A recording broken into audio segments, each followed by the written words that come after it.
आयोजन समिति वाले में ध्यान देंगे, ये सब खाली करेंगे।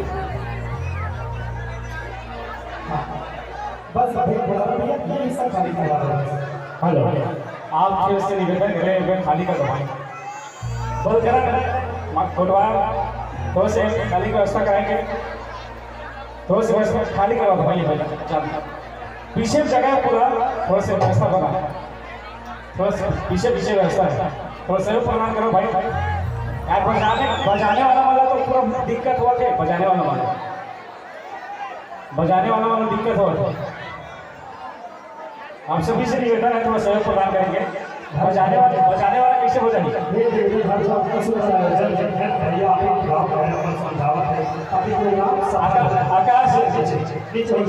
आकाश थोड़ा सा पीछे बैठा तो हवा पीछे थोड़ा सा वैसा देखो। ये मैं चाहता भीड़ मत करो भाई, थोड़ा सा ऐसे जाओ भाई। चलो भाई ऐसा खाली कर दो, ये सब खाली कर दीजिए रास्ता। और बजाइए बजावा नहीं मारा तो कहाँ बजाएगा? तो थोड़ा सा होती जाए बजावा। अरे मैं पैटर्न चेंज कर दूँ, है ना? मैं पूरा पैटर्न चेंज कर दूँ। मोर पास ना चाहे घला गाना ही सूता है घला किसी चीज। और मोर बात नहीं मानो बजाइए बजावत नहीं बजी कहाँ बजाइए? रोना धोना चाहिए कहीं चलिए युगल अबे युगल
देख भैया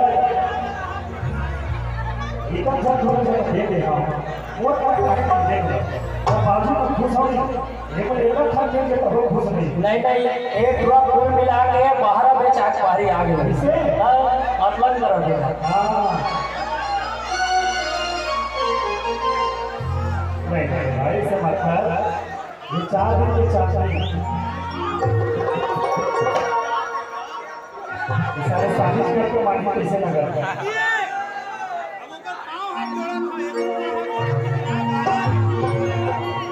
पिछले चर्चा में ये ना 2-4 बार हुए हीरो के साथ कैसे है ना भैया हैं देखिए आप बोल रहे हैं हम बोल रहे